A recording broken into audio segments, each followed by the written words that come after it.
Hey, this is Pastor Dana Coverstone, Liver Ministries, Brooksville, Kentucky. And I want to share just a few more dreams that I've had. I had a dream last Monday night. I sent it off to a friend who had actually looked at the very first ones I had. He works with dream interpretation. And I appreciate his insight. So I waited on this first one just because there were some things in it that were concerning to me. And then I've had a dream Friday and I had a dream last night. I believe the dreams I'm having sometimes are metaphorical. I believe some of these things are literal, and I'm seeing them happen just like I saw with the coin shortage. We're seeing the spike in suicides. We're seeing some religious leaders come under attack because of things that they've allowed to be in their lives. So I'm just gonna what I'm gonna start doing from now on is I'm just gonna type them out. I'm gonna read through them, and you can do with them what you will. I'm not trying to cause a scene, a problem. I'm not trying to gain notoriety. I'm not trying to just keep having dreams. I'll be honest, if I had my way, I'd really rather not have another dream because all the stuff it causes and the people it changes their attitudes and their opinions towards me. But I believe God is shifting who I am as a pastor, not into a prophet at all. I still do not consider myself a prophet. I believe I'm a watchman. And the watchmen on the wall say, hey, folks, there's troops coming this way. They're bringing the artillery this way. Heavy movement coming, So that's kind of how I feel that I am right now. I'm still in uncharted territory, still trying to figure it out because these things weigh heavy on me. So I'm just going to read what I've had, share with you. And I'm reading it so I don't add into it. There's a lot of accusations about, well, I'm doing this and doing that, and I don't want to also try to interpret things as well. I'm just going to tell you what I saw in the dreams. Monday night, August the 17th, I dreamt I saw a calendar month in November. It was bent, it was torn, it was dirty.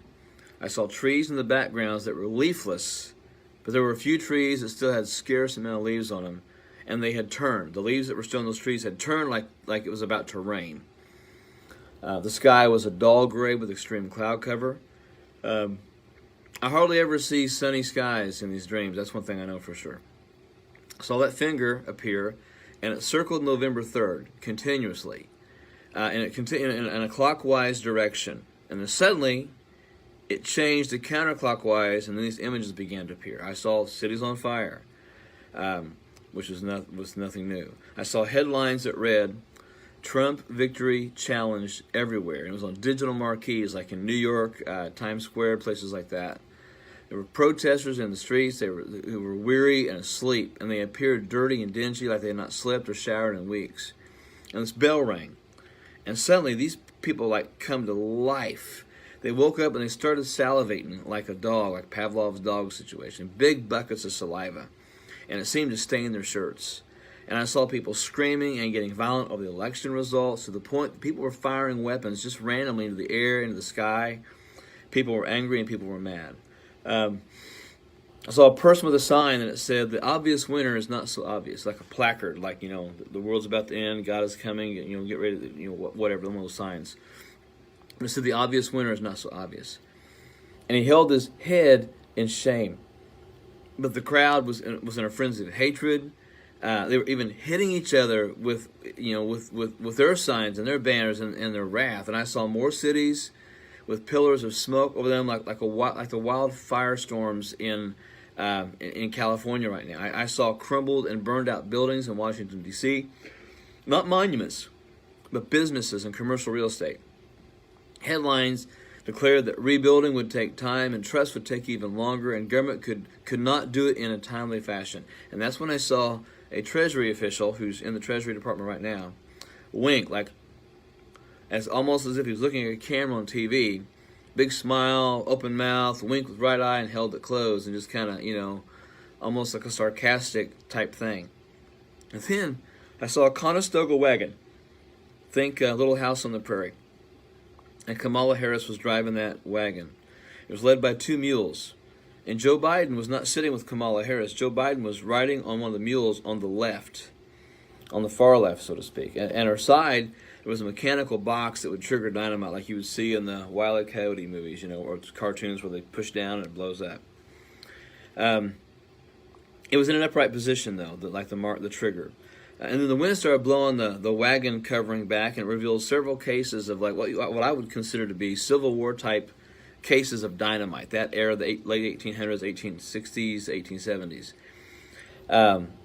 And most of it was in cases, stamped dynamite. There were some loose ones in an open wicker basket, which didn't fit the timeline, but it was there. And Harris began to whip the mules, and with the whip, and she was hitting Joe Biden as well. But Biden had no idea he was being whipped. He was not aware of what was happening, and the mules started moving and picking up speed. They were headed towards a target, and this is where I saw Hillary Clinton was standing behind President Trump. President Trump was on his knees, and she was wearing like a Wilma Flintstone dress. There were patches where it had not been finished yet. It wasn't seamed up. It wasn't sealed up. The collar wasn't on. There were like little strings just hanging all over the place. It was almost, it wasn't finished. It wasn't actually ready to be worn, I guess, for prime time or what she was doing. It was very ugly, and she had this gaudy ring on her index finger. It looked like it had blood on it. She had the skeleton key hanging from her neck, and it was dangling. And she had Donald Trump he was on his knees, and she had a Roman gladius knife to the left side. It was the left side of his throat, holding his head back like that. And the skeleton key was dangling in front of his face, and the skeleton key looked like it had blood and black mold all over it. And where it had leaned down, where it was banging against the front of her shirt, it looked like it left like a Nazi symbol. The stormtroopers, the Nazi SS had almost like the lightning signal, the lightning strike, the double pane of lightning. That's what it looked like on the front of her shirt. I'm not saying she's a Nazi. I'm just saying that symbol was on her shirt, and it was like just tainted, stained, black, red, ugly, gaudy. And the wagon starts picking up speed, and they're headed towards this. Hillary Clinton's holding Donald Trump, and Hillary's face was giddy. But next to her leg, there was like an animal trap, a large, like a bear trap. And suddenly Trump grabs the key and he pulls it down like this. Well, he grabbed it with his left hand. When she came down, he brought his right hand up and hit her in the face, in the chin. When she did that, she dropped the knife and she stepped back. And the president began to run off quickly. Well, then she steps into the trap. And she's trying to get out, and she's trying to pick up the knife, and she can't lean over. She can't get the trap. She can't get the knife. And as the president runs, he's running towards the beast, which is the car he is usually in. I hear 3 gunshots, and they're handgun shots. This is not a shotgun or a rifle. This is a handgun shot. I hear 3 shots fired.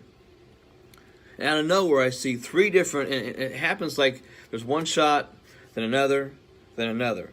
But as Trump is running to the beast, a Secret Service agent jumps in front and gets one of the bullets and then rolls to the ground. Trump keeps running. The second shot's fired. Another Secret Service agent jumps in front of Trump and takes the shot and hits the ground. And then the third Secret Service agent jumps in front of the third bullet that comes at him. And then he gets into the beast. At that moment, what I saw was the Secret Service agents were around the beast, but instead of normal, modern, traditional AR-15s or guns, they had muskets. But the other thing I noticed in the dream, that none of them were wearing glasses. Most Secret Service agents that I've always seen have always had sunglasses. And I noticed in the dream, they're all standing around the car looking out with the muskets like this. Nobody has it like this. They've got the muskets up, and they're watching, and they're looking around. They're surrounding the car, looking out from the car. The car is moving slowly, and they're moving with the car. So those are the things I'm seeing now. Hillary tried to pull her leg away. She couldn't. And finally the wagon struck her. There was just a huge explosion. And in the explosion, it threw the carcasses of the mules up on top of the building rubble.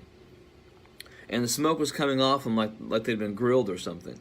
Biden was laying face down in the middle of the street, and he had wheel tracks over the back of him, and there was a vulture sitting on his head.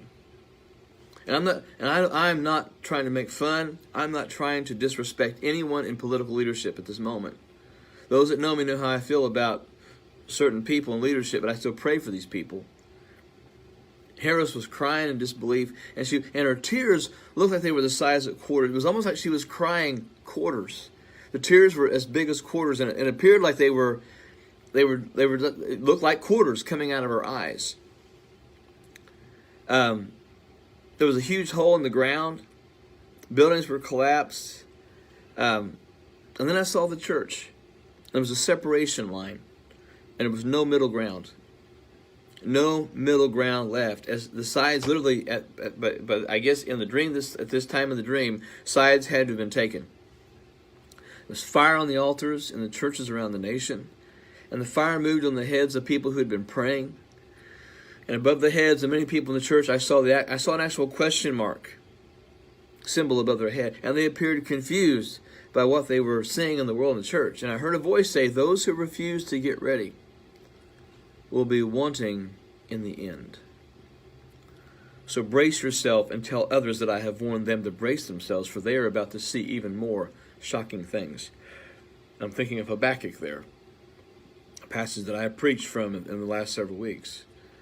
Friday night, August 21st, I simply saw the white figure appear, raised a finger to the sky, and he said, "Ready or not, nation, here it comes. Brace yourself." Just a rather quick and simple, play on hide and seek, I guess. And last night, Monday, August 24th, I saw a calendar. It was turning the month of November. It had shadows flickering all over it. I saw this light in the sky, a big light, very large, bright light, and then darkness.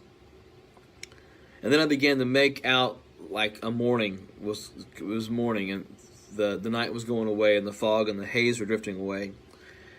And I saw there were many Americans, and they were in like an emergency shelter. I'm not for sure, but it seemed to me it was more along the Gulf Coast area. These people were huddled together, and they were shivering. There were individuals laying on cots, and there were suitcases all over the place, and a lot of desperate looks on the faces of most everyone. There were encouragers in the crowd, though, and they all were wearing crosses. And they stood out emotionally from everyone else because they seemed to have hope. They had smiles on their face. Everybody else was just downtrodden in despair, angry, frustrated, confused. And they were checking on people. They were trying to show patience and kindness, but at times they were met with anger and told to go away. But the encouragers just kept doing what they were doing in spite of the manifested upset of several in the shelters. And I saw businesses that were shuttered. In the bigger cities, I saw gas stations. It looked like just people just walked away from them. And I saw headlines. And one read, "Shock and awe in the U.S." And one read, "UN steps in to help host nation." And the nation was quiet. There wasn't war or riots or people fighting or screaming or yelling. The nation was quiet, almost like it had not awoken from a bad dream yet. That's what I was kind of sensing. The nation was fitful. It was suspicious. It was leery. I saw people just quietly looking around and taking everything in with their eyes. Hesitant. It's very like they were expecting something to happen. And the sun was shining behind the clouds, but it was not out yet. And then the white figure appeared again. And he said, "Remain braced as this calm comes before a gathering storm that recovery will have a hard time finding." Remain braced as this calm comes before a gathering storm that recovery will have a hard time finding. I'm just sharing what I'm seeing. I know I wasn't supposed to share the one dream last week. I think maybe for the peace I had last night, I get glimpses from time to time. But this one, another one of those I'm feeling. I'm trying to be obedient. That's it. I'm just trying to be obedient. So you do with these what you want. I have some understanding of what they mean. I've asked others to look at them and pray about them too. But I believe the Lord's coming back soon, and He needs the church to be ready. He's trying to wake America up. He's trying to wake the church up. And there's not much more time for us to wake up.